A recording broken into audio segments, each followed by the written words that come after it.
Okay, so yesterday we finished up the bits and pieces on infinite time horizon and the kind of theoretical results there. And now we're starting to talk about algorithms, okay, for Markov decision processes. So let's just quickly recap that. So these are cases where, although a lot of the examples, because we're kind of in the maths department, a lot of the examples that we'll do would be kind of solvable theoretically. Actually, if you're out in the real world, a lot of the kind of examples that you'll come across will require some sort of algorithm to solve them, and a kind of an analytically tractable solution is a luxury that often you won't be able to afford, if you see what I mean. It is useful to be able to prove things theoretically, because then you've got an idea on orders of magnitude, what things increase as other parameters increase and decrease. So it's useful to keep that in mind. But that said, often you'll need a computer or something like this to help you solve the problems that you come against. Okay, so as I mentioned yesterday, most algorithms for Markov decision processes, and these are ones where you know kind of the probabilities of the jumps, or you know, in the case of a stock or something, you know what the drift is and what the volatility is.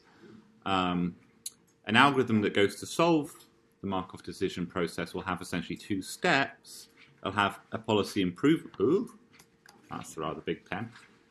It'll have a policy improvement step, and that is where you look at the policy that you currently have, do some sort of job to say, well, how could it do better than it currently does, and a policy evaluation step, okay, which is where you kind of look at the rewards or the value function that you're getting and try to evaluate that for the policy that you're considering, okay? Right. And just to mention references, so there's quite a nice discussion of this in this. I mentioned a book, Bartow and Sutton, that has quite a nice sort of assessment of algorithms and things like this. We'll cover some of the aspects of that book, and you can download it online. Let me have a look. Bartow, Sutton. Yeah. So we're mostly going to cover two algorithms. One's called value iteration, and the other's called policy iteration. Okay, they're both treated in that text and the book by Bert Seeker, so they're kind of two main sort of basic algorithms, okay, for solving Markov decision processes over an infinite time horizon. So we started with value iteration. And I was sort of thinking yesterday, a little bit after the class, what's a good way to explain this? We'll just recall the definition here.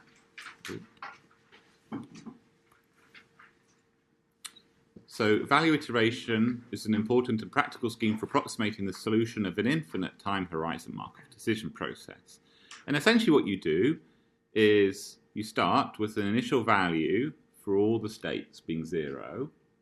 Okay, and then what you do is you look at what would happen over the next time step given that value, and you try to maximize the reward. Okay, this is extremely similar. In fact, it's all basically identical to what you were doing in the exercise on Bellman-Ford, if you remember, that you looked at what was the minimum cost path from where I currently am to the end destination over a certain number of steps. Okay. Right, this is very similar to something you've seen already in the Bellman-Ford. Okay, right, so what you do is you look at the maximum reward I can take over the next step plus beta times the value that I got from the previous iteration of the algorithm. Okay, and that gives you a new value, right? And you just keep on plugging this in, okay? So you add the reward plus the expected value of where you end up from step S, and then update and update and update. Okay. So, so I was thinking a little bit about it. that maybe like a kind of abstract definition like that isn't doing anyone much good. So let's think about the following. That I've got, remember my robot problem. So we've got something like this. You got a reward of 1 for ending up at this square and a reward of 2 for ending here. Okay?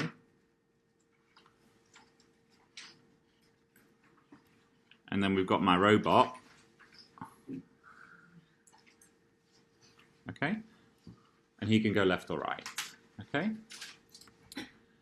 And so how's value iteration going to update things? So let's say this time we're going to do everything deterministically rather than random. Okay?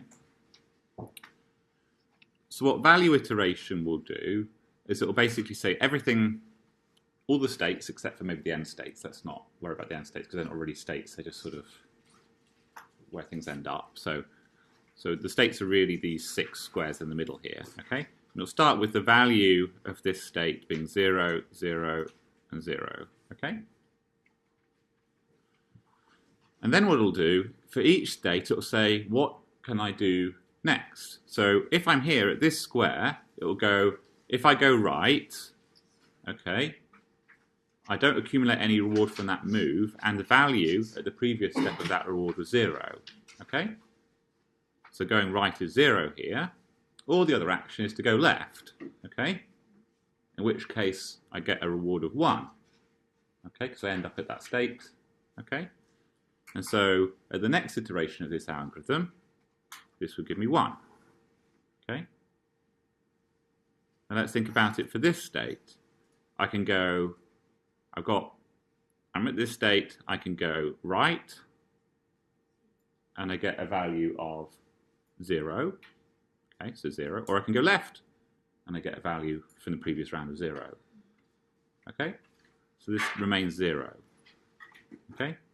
And by the same argument, this is 0, this is 0, this is 0. And then this one's another interesting one, where if I go left, I don't accumulate any reward from that move, and the value of the previous iteration was 0. Okay? And here, if I go right, I don't accumulate any instantaneous reward, but I get a value of 2. So we're ending up in that site where the value is 2. Okay? Right, everyone agree with that?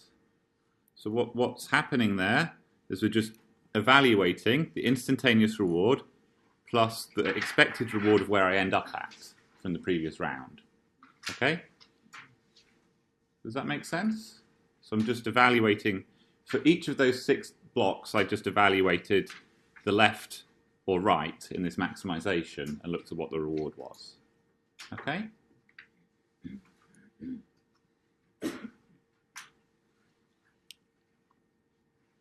Then, next round, okay, I'll be here, okay, and I can either go right or left, again. If I go right, the value is 0, okay, or if I go left, the value is 1, okay, so it stays 1.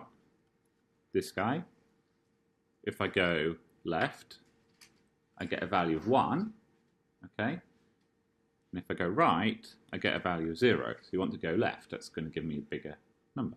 Okay, so 1. This one, left is 0, right is 0. So 0 here, left is 0, right is 0.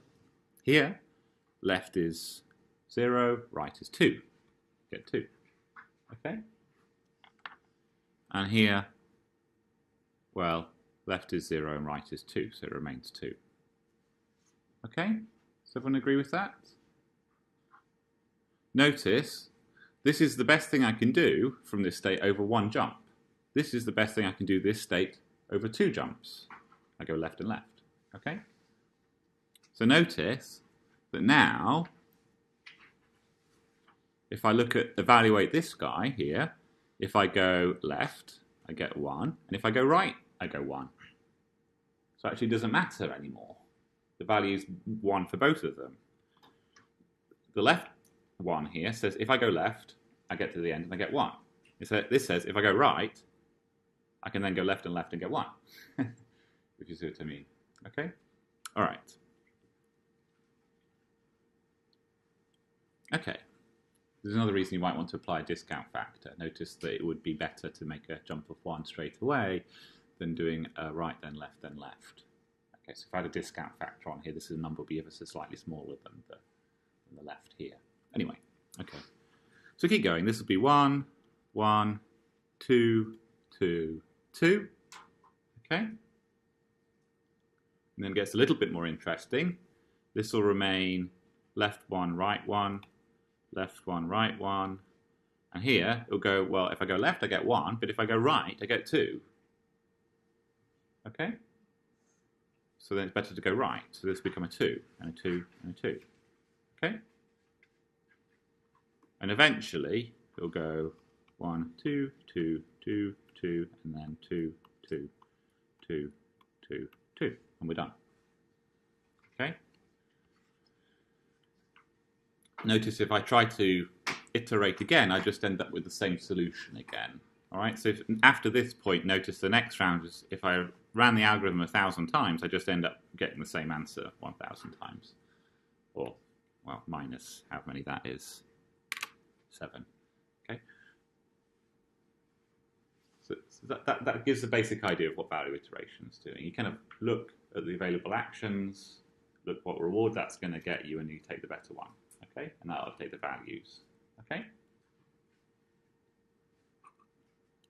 So essentially, you're just looking to take the value function, just keep updating it. All right, and it's basically the same idea as we were doing with Bellman-Ford. You're just kind of updating the value of the distance to the endpoint in the case of like minimizing distances and things like this. Okay. Okay.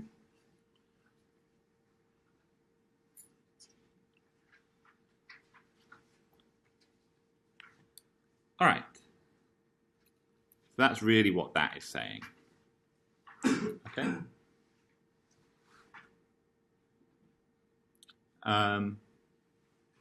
You can also begin to see why adding a discount factor might be useful, because if you apply a discount factor, it's going to discern between the lengths from the final destination point as well. Okay. And we can also do value iteration. So just to say, the two displays above, this corresponds to the policy improvement step, and this corresponds to the policy evaluation step. Okay.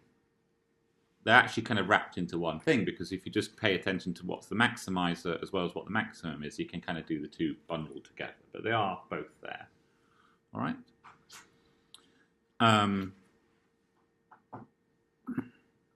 Okay. Also, we can do value iteration for a minimization problem, and we just replace the maximization in here with the minimization. Okay. And it's the same thing. Okay. Okay. So now we're going to prove that actually value iteration in a lot of situations converges to the optimal solution. Okay. There's more one can say. You can also talk about rates of convergence and things like this. We're not going to do that. We'll just say that it's correct that the value function is going to converge on the correct solutions. Okay.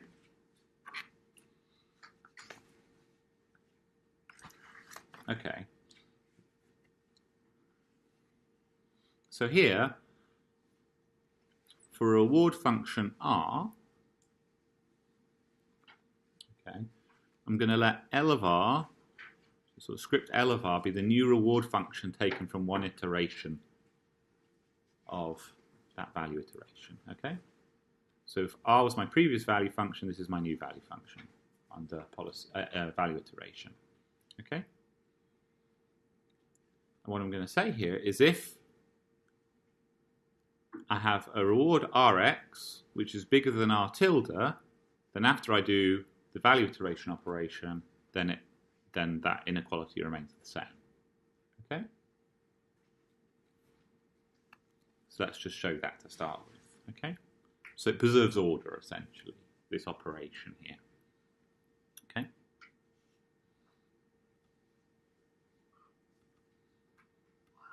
Ooh. For some reason that jumped. Okay, so why is that? Well, if I just look at the term inside the brackets here, I'd have R of X of A plus beta E of x of a of our x hat, where x hat's the state that I reach after taking action A from state x. Okay. Well, that's going to be bigger than the same thing, but I replace this with r tilde. Okay. I'm just leaving a little space in here.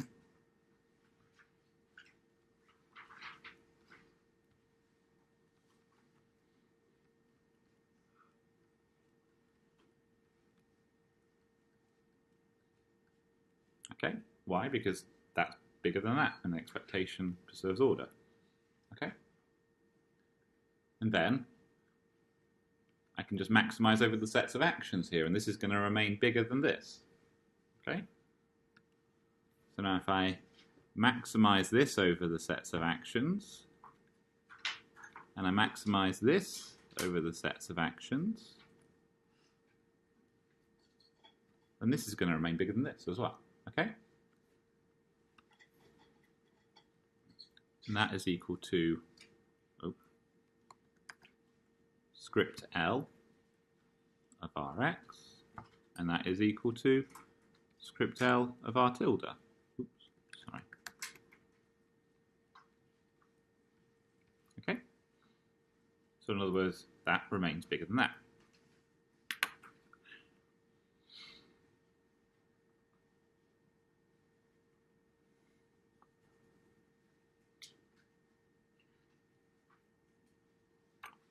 And we can use this now to say that, show that for value iteration with positive programming, that the value function in each iteration is always increasing. Okay? So after s plus 1 iterations of value iteration, I'm going to have a bigger number than I did after s iterations. Okay? So the values are going up. So why is that? It looks like a much more difficult statement to make than this, but it isn't actually. So at time 0, what's the value of everything?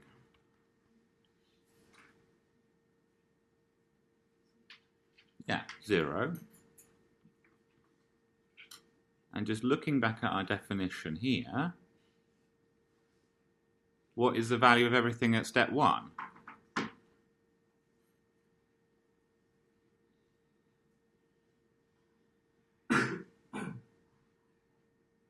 That's 0.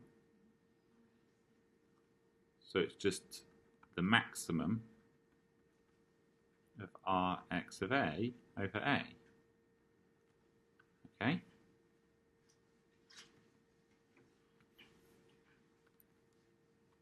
Notice that the very first step, which is bigger, V of 0x or V of 1? That one's bigger. So now, what about V of 1 of x compared to V of 2 of x?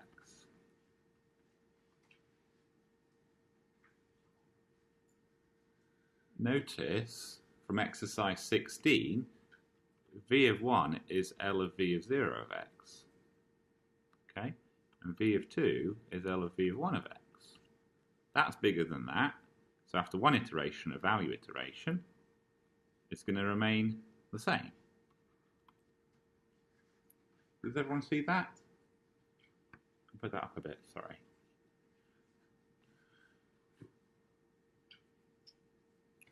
So that's by exercise 16. So then, because the first term is bigger than the 0th term, the second term has to be bigger than the first term. And then the third term has to be bigger than the second term, and the fourth term has to be bigger than the third term, and so forth. Yeah?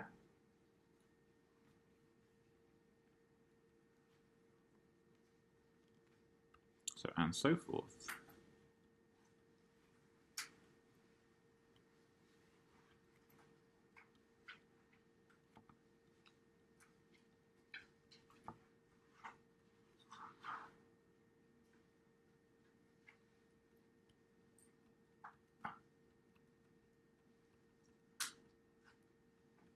That's it. Okay? So basically the 0th term is less than the first term, so I apply one iteration, a value iteration, and then the order remains. Okay? So that's quite a common trick, actually, that isn't just applied in dynamic programming, but that type of trick is kind of often used for proving that different sorts of systems and dynamical systems converge. Okay, so it's a good one to know as a general trick.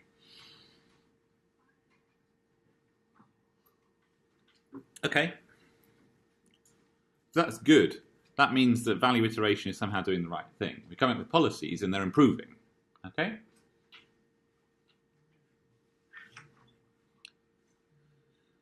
So I'm going to skip on to discounted programming to prove that this, let's say we've got a positive program and it's discounted. It makes life easier for the proofs. We could do this for positive programming, or we'll in a second do this for positive programming, negative programming, but discounted is the easiest case.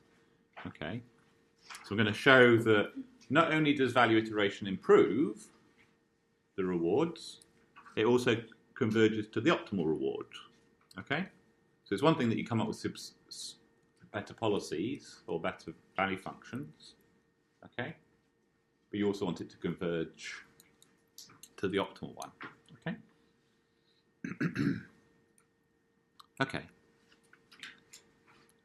So we want to show that for discounted programming that v of s of x is equal to v of x. Okay?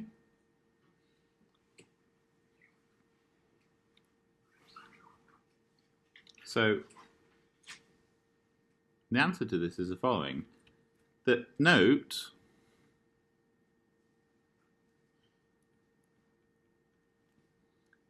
that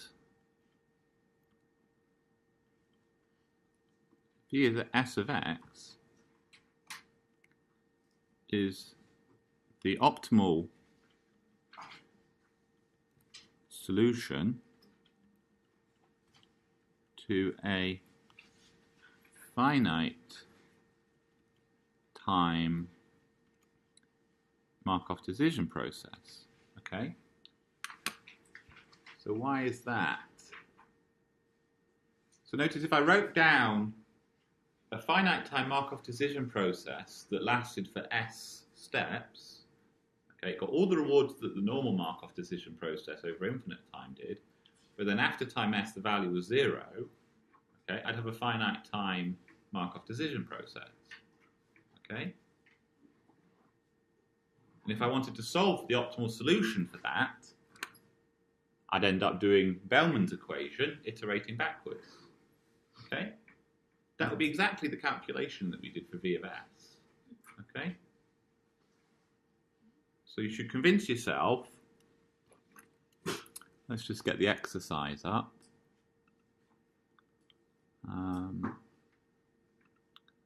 So you should convince yourself that this is exactly the same as doing Bellman's equation for a finite time Markov decision process. Okay, something that lasts s steps here with the final reward value of 0 is exactly what we're doing for value iteration. Okay, so we're actually solving a Markov decision process but over t steps. Okay, so you should convince yourself on MDP notes exercise 4 that we're doing exactly the same thing. Okay.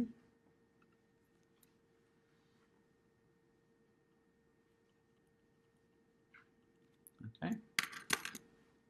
Also, to comment from that exercise we did at the beginning, notice that we're kind of making decisions to go left or right, and we're kind of looking at what's the best thing I can do over 1 step, what's the best thing I can do over 2 steps, what's the best thing I can do over 3 steps. Okay, so from that example you can see it in action as well, that that's actually what value iteration is doing. It's saying what's my optimal policy, but over a finite number of steps. Okay, so how's that helpful? Well, we can use that to bound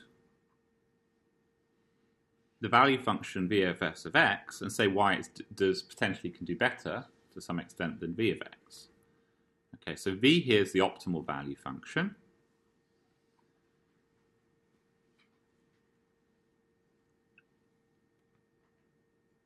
Certainly the policy that we come up with over s steps is going to be worse because it's not optimizing over all time. It's just optimizing over a finite time. So this is going to be true. Okay. On the other hand, let's suppose the hypothetical situation that you do the optimal thing over the first S time steps, and then from there on after, you just get the maximum reward you can possibly get for each time step. Okay? That would mean that I get the max reward that I can possibly get at the next time step, and the time step after, and the time step after. That would be a geometric series, okay, with discount factors beta on it. So it'd end up with a beta to the S plus 1 divided by 1 minus S. Okay? Because here I'd be getting, let me expand that out a little bit. I'll just expand that out here. So that means do optimal for the first S steps.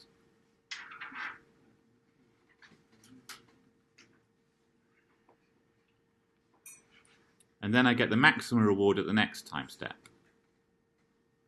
I'd have a beta to the S here, okay? Well, I should, yeah. Okay. And then I get the maximum reward at the next time step. Okay? And then I get the maximum reward at the next time step and keep on getting the maximum reward. Yeah? That is going to be better than the optimal policy. Why? Because I'm doing the optimal thing for the first S steps, and then I'm getting the maximum I can possibly get in an idealized world. Okay?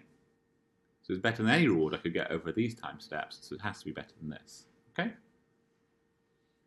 Does that make sense? People sort of see what I'm saying there? So it's sort of saying like,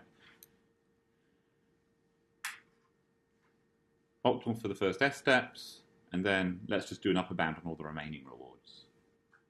Okay? That's going to be bigger.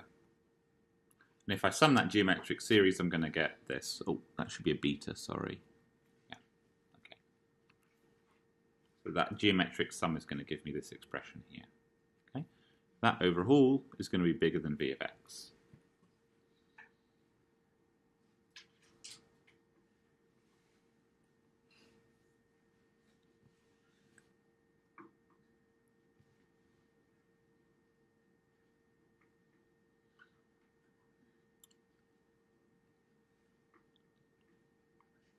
So what's going to happen to the limit of this guy as S goes to infinity?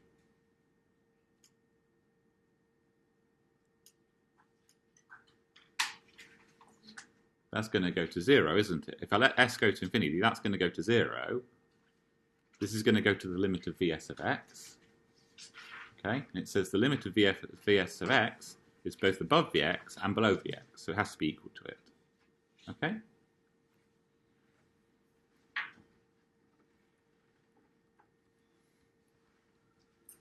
Okay? And that's that. That's why, for discounted programming, why value iteration converges to the optimal solution. So it improves the solutions, but also, as we've just shown for discounted programming, it converges to the optimal solution as well. Okay? All right, so now we're just going to do it for positive programming. And you can do it for negative programming, but once you've done the positive programming case, you've basically done the negative programming case as well. Okay?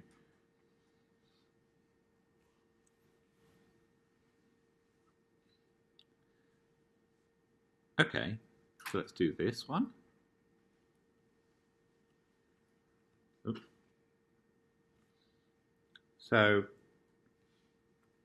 we use the same idea that Vs of x is the optimal policy over S steps. Okay?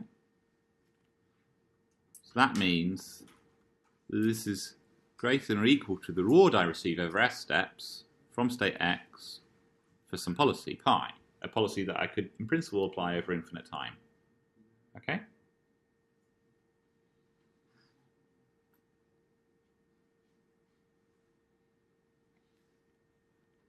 Now let's just take the limit on both sides. If I take the limit as s goes to infinity, Okay.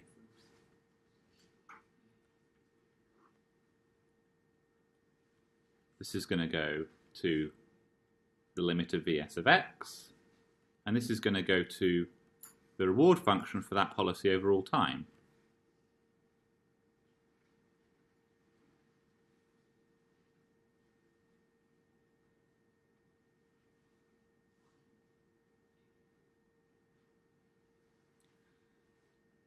So the limit of this guy is bigger than the reward I can get from any policy. Okay? So then I have that limit. I can maximize this over all policies.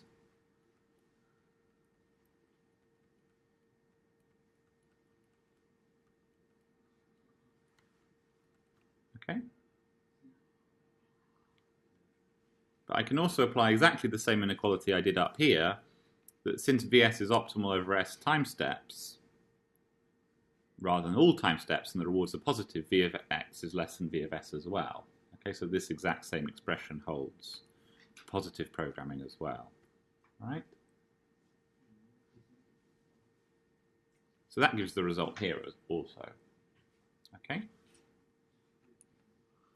That's that done. Okay?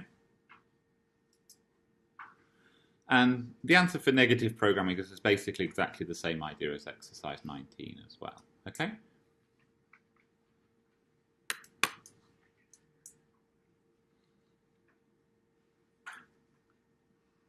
I mean, the main one to do is, I think, the more important one is the discounted programming one. I think that just gets the main ideas across the quickest way possible. So if you're going to learn one of them, just learn the discounted programming one. Don't worry too much about positive programming, negative programming for this. Okay?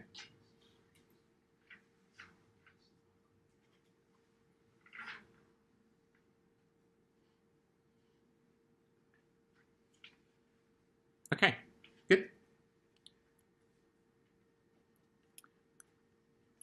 Right, so basically we have an algorithm that we can use to converge for these things.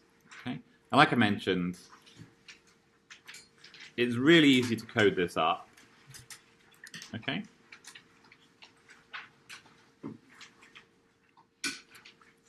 So I'll try to get the code that I wrote up on the web. You can go online as well. There's lots of websites with people implementing things like value iteration for these kind of grid world examples. So this is quite a common example where you have some sort of robot that needs to kind of go through a maze to get to a reward at the end, and there's potential kind of places you can get stuck and things like this. And, okay.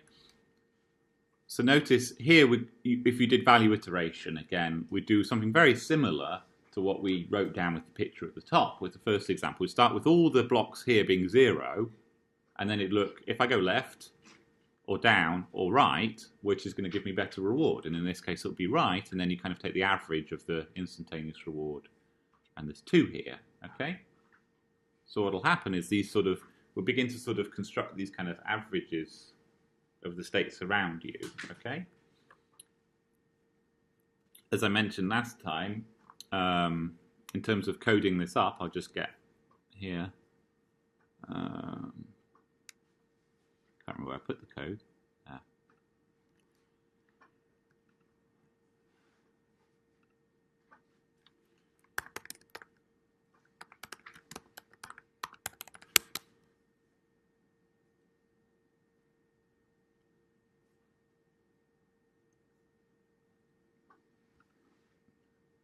So just to give you, I mean, we went through this briefly yesterday, but now we've actually gone through a little bit more of the algorithm in detail.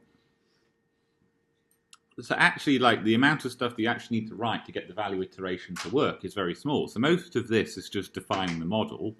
So spend a lot of time defining what the rewards are on the grid, a lot of time, and I could probably do this more efficiently if I was better at coding, defining the dynamics of the system.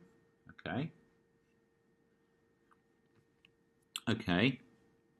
But the actual update step basically just consists of these maximizations in here, these sort of 3 lines of maximizations, and applying the discount factor.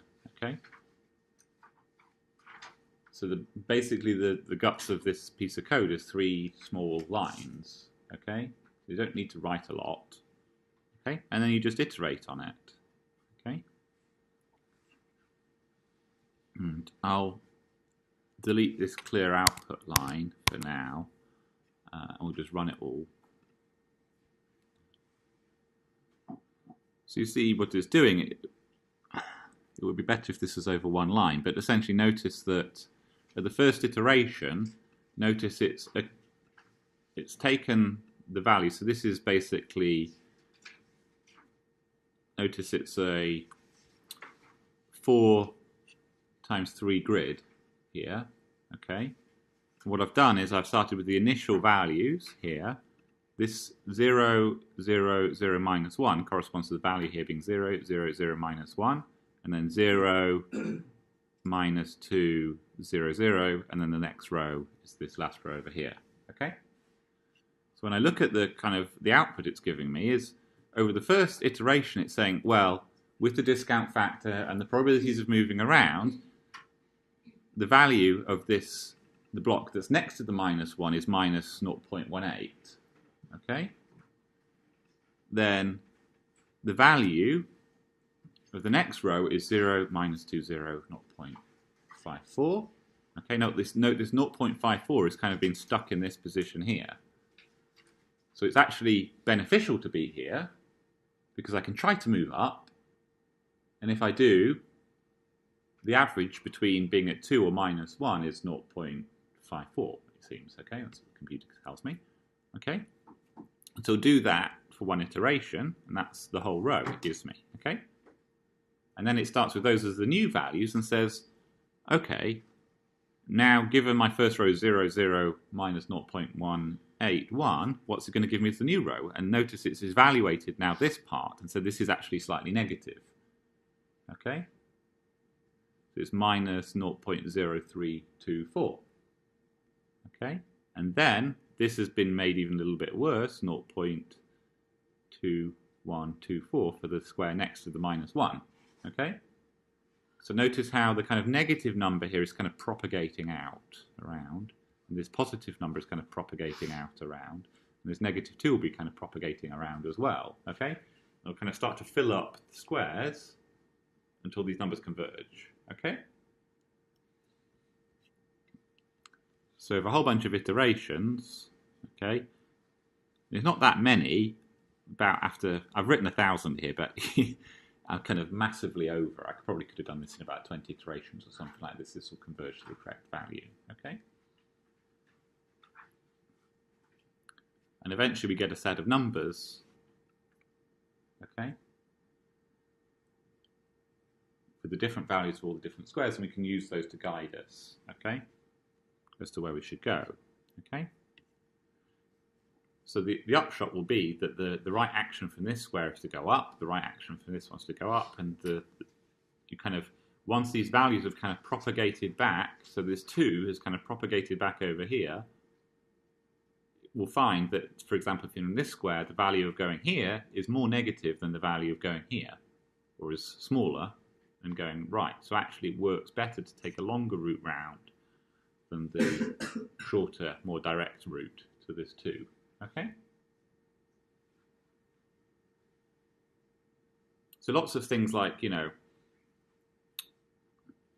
like if you want to play chess and write a good program for playing chess, you kind of apply these same principles, or how to play Tetris in an optimal way, or things like this. You kind of need to look a few steps ahead as to where you're going to go.